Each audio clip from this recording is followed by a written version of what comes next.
Hello everyone, welcome back to our channel. आप सभी का इस यूट्यूब प्लेटफॉर्म पे स्वागत है। मेरा नाम है प्रतिभा।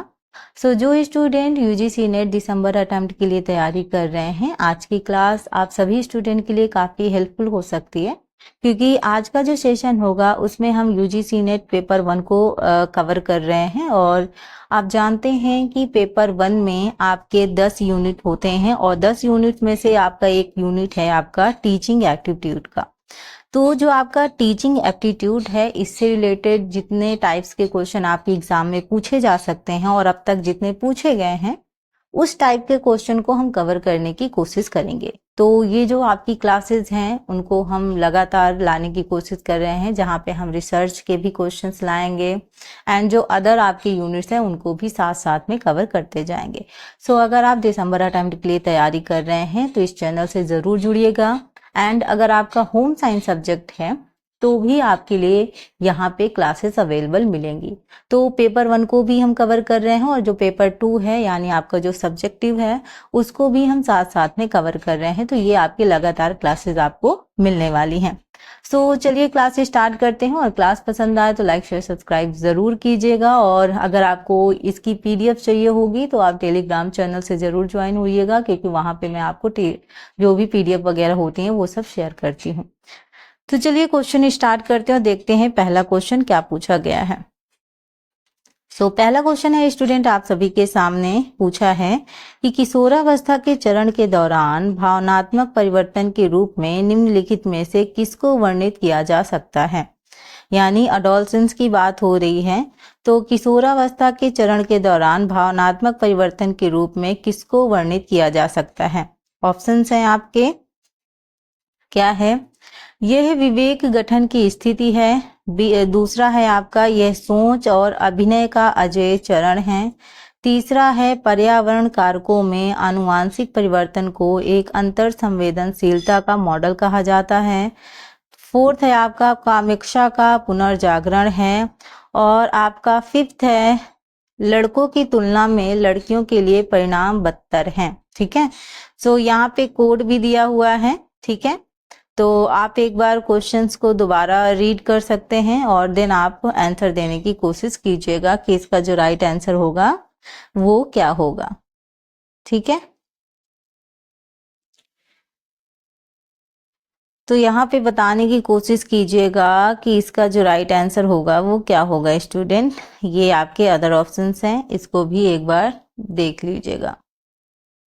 ठीक है, फिर ये कोड है, इनको देखकर बताइएगा इसका जो राइट आंसर हो सकता है वो क्या हो सकता है।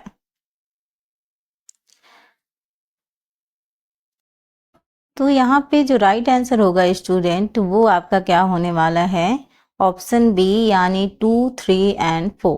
ठीक है, ऑप्शन जो करेक्ट होगा वो आपका होगा बी। ठीक, यानी ये सोच और अभिनय का अजेय चरण है। ठीक है, उसके साथ साथ पर्यावरण कारकों में आनुवांशिक परिवर्तन को एक अंतर संवेदनशीलता का मॉडल कहा जाता है।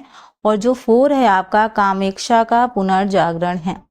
तो किशोरावस्था में जो बच्चे होते हैं उनकी जो शारीरिक रूप से जो यौन परिपक्व, मतलब एक तरीके से यौन परिपक्व होने लगते हैं। तो इस समय क्या होता है, जो हार्मोन्स होते हैं जैसे आपका एस्ट्रोस्टेरोन हो गया, एस्ट्रोजन हो गया, इनका जो लेवल होता है ना वो बढ़ता है।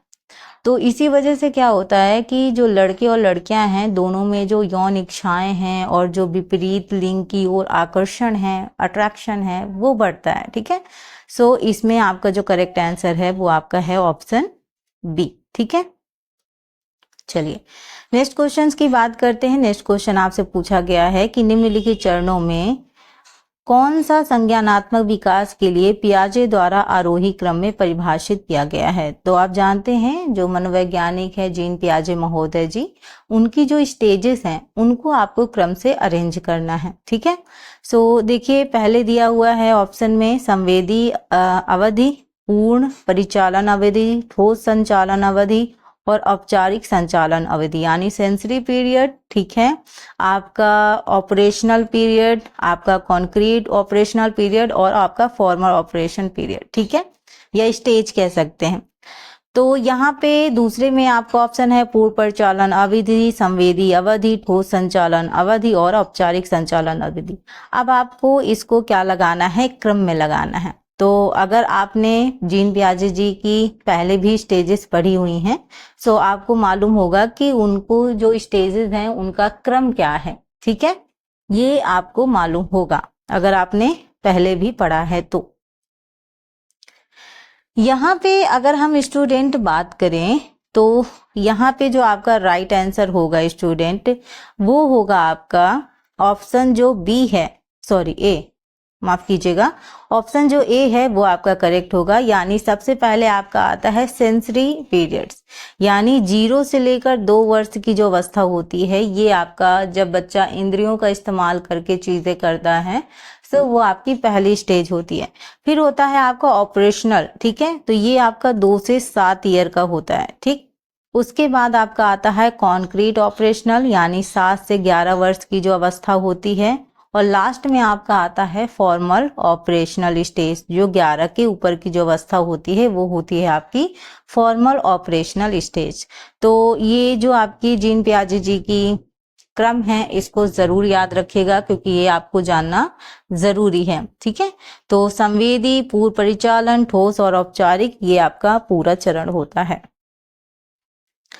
नेक्स्ट क्वेश्चन है क्वेश्चन नंबर 3 आप सभी के सामने। निम्नलिखित चरणों में से किसके दौरान समायोजन की प्रक्रिया का उद्देश्य व्यक्तियों के जीवन में संतुलन की स्थिति लाना अधिक विशिष्ट है। यानी क्वेश्चन पूछा गया है आपको, निम्नलिखित चरणों में से किस दौरान समायोजन की जो प्रक्रिया है उसका उद्देश्य व्यक्तियों के जीवन में संतुलन की स्थिति लाना अधिक विशिष्ट है।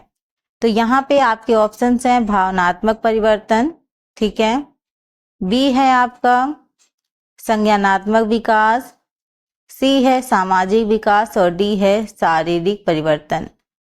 तो बताइएगा कि इसका जो करेक्ट आंसर होगा स्टूडेंट वो क्या होगा। तो यहाँ पे अगर हम बात करें इस क्वेश्चंस के राइट आंसर की, तो क्वेश्चंस का जो राइट आंसर होगा वो होगा आपका सामाजिक परिवर्तन, यानी सोशल चेंज। क्योंकि क्या होता है, जो किशोरावस्था होती है और आगे के जो चरण होते हैं उसमें व्यक्तियों को जो समाज है, जो आपकी फैमिली है, जो फ्रेंड्स हैं, जो रिलेटिव हैं, उनके साथ संतुलन बैठाना पड़ता है और एडजस्टमेंट का मुख्य उद्देश्य ही यही होता है, ठीक है, यही पूरा होता है। तो ये आपका जो ऑप्शन सी है ये आपका करेक्ट आंसर होगा। नेक्स्ट क्वेश्चन है क्वेश्चन नंबर 4 आप सभी के सामने पूछा गया है। माइक्रो टीचिंग एक तकनीक है जिसका उद्देश्य शिक्षक उम्मीदवारों को वार्षिक कक्षा सेटिंग के लिए तैयार करना है। तो माइक्रो टीचिंग एक टेक्निक है जिसका उद्देश्य क्या है, शिक्षक उम्मीदवारों को वार्षिक कक्षा में सेटिंग के लिए तैयार करना है। आपके ऑप्शन हैं ज्ञान अधिग्रहण करना, बी है मतलब दूसरा कौशल अधिग्रहण करना, तीसरा है स्थानांतरण चरण। बताइएगा इसका करेक्ट आंसर क्या होगा, मतलब क्रम कैसे लगेगा इसका, ठीक है। तो यहाँ पे अगर हम बात करें इस क्वेश्चंस के राइट आंसर की, तो राइट आंसर है ऑप्शन ए, यानी फर्स्ट, सेकेंड एंड थर्ड आपका करेक्ट आंसर होगा। देखो सबसे आपका ज्ञान अधिग्रहण, तो जीन पियाजे जी के अनुसार इनमें 3 स्टेजेस उन्होंने बताई हैं, जिनमें से सबसे पहला आपका ज्ञान अधिग्रहण करना है। तो यहाँ पे जो शिक्षण उम्मीदवार है वो सबसे पहले क्या होता है, स्किल के बारे में जानकारी या और समझ प्राप्त करता है। देन उसके बाद क्या होता है कि वो स्किल का अभ्यास करवाता है।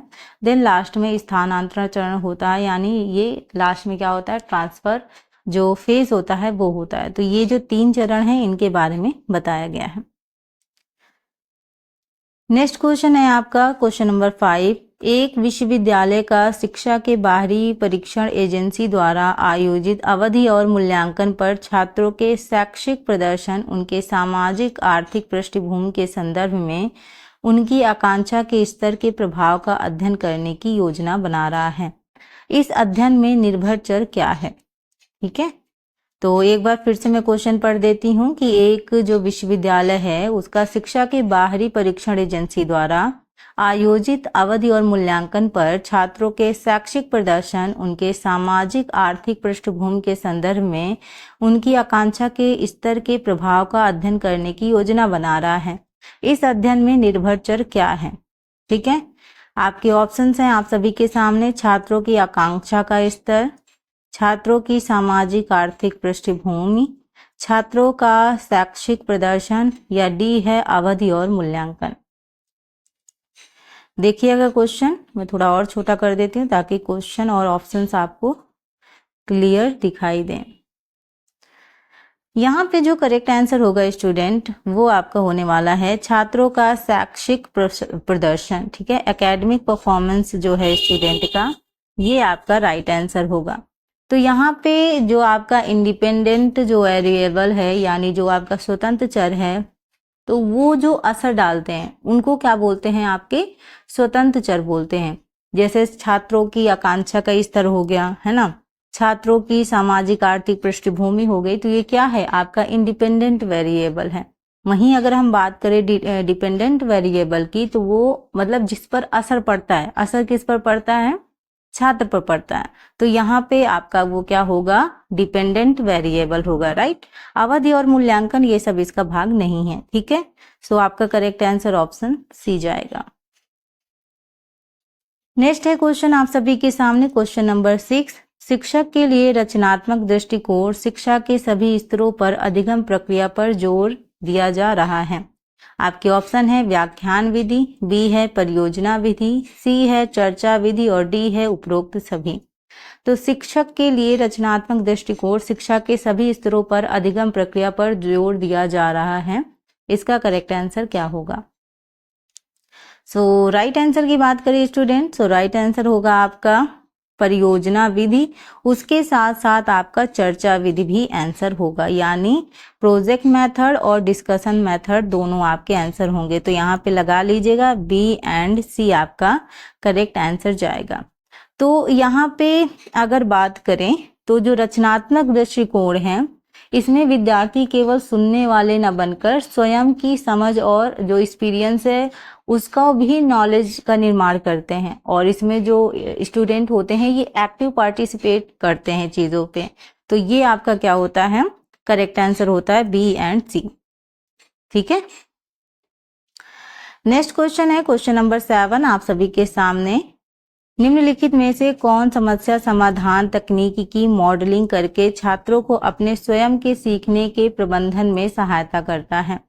तो कौन समस्या समाधान तकनीकी की मॉडलिंग करके छात्रों को अपने स्वयं के सीखने के प्रबंधन में सहायता करता है? ये क्वेश्चन आपसे पूछा गया है।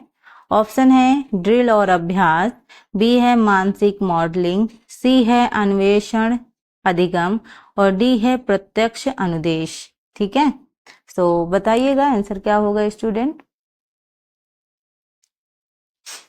तो यहाँ पे बात करें इसके राइट आंसर की स्टूडेंट, तो राइट आंसर आपका होगा मेंटल मॉडलिंग, यानी मानसिक मॉडलिंग। ठीक है, सो ये आपका करेक्ट आंसर होगा। तो मेंटल मॉडलिंग में क्या होता है, जो टीचर होता है वो प्रॉब्लम सॉल्व के साथ जो प्रोसेस होता है उसको प्रस्तुत करता है। ठीक है, और जिसमें जो स्टूडेंट होते हैं वो अपने जो सीखने की जो स्ट्रैटेजी होती है उसको बनाकर सेल्फ रेगुलेशन करते हैं।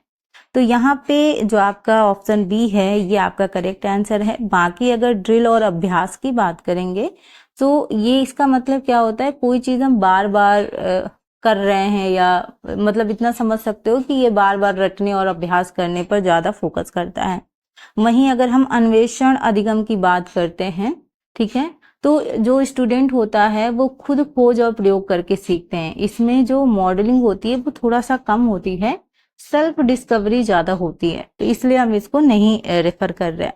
बाकी अगर हम प्रत्यक्ष अनुदेश की बात करेंगे तो यहाँ पे जो टीचर होता है वो स्टेप बाय स्टेप मतलब सिखाते हैं। सो आपका जो करेक्ट आंसर है स्टूडेंट वो आपका बी है। ठीक है, क्वेश्चन नंबर 8 है आप सभी के सामने। निम्नलिखित गतिविधियों में से कौन सी आरंभिक मूल्यांकन की प्रकृति का संकेत देता है? पहला है एक प्रश्नोत्तरी परीक्षा आयोजित करना, दूसरा है एक योग्यता परीक्षा आयोजित करना, तीसरा है एक ग्रेडिंग प्रणाली में छात्र का मूल्यांकन, और फोर्थ है शिक्षण के दौरान प्रतिक्रिया प्रदान करना, और फिफ्थ है कक्षा में अभिनव सोच के लिए छात्रों को प्रेरित करना। ठीक है, सो ये आपका क्वेश्चन है, बताइएगा आंसर क्या होगा। नीचे कोड भी दिया हुआ है आपका, ठीक है। तो निम्नलिखित गतिविधियों में से कौन सी आरंभिक मूल्यांकन की प्रकृति का संकेत देता है, ये आपसे पूछा गया है। तो यहाँ पे अगर हम बात करें आपके इस क्वेश्चंस के आंसर की, तो सबसे पहले तो आपका होगा एक प्रश्नोत्तरी परीक्षा आयोजित करना, देन आपका शिक्षण के दौरान प्रतिक्रिया प्रदान करना, और फिफ्थ है कक्षा में अभिनव सोच के लिए छात्रों को प्रेरित करना। तो यहाँ पे 1, 4 एंड जो आपका फिफ्थ है ये आपका क्या होगा, करेक्ट आंसर होगा, ठीक है। एंड यहाँ पे अगर हम बात करें आपके फॉर्मेटिव असेसमेंट के बारे में, तो जो आपका फॉर्मेटिव असेसमेंट होता है वो सीखने की जो प्रोसेस होती है उसके दौरान जो भी एक्टिविटी की जाती है, जैसे मान लो आपका क्विज वगैरह हो जाता है, ठीक है, उसके साथ साथ आपका फीडबैक है, आपका मोटिवेशन है, ये सारी चीजें हो जाती हैं इसमें।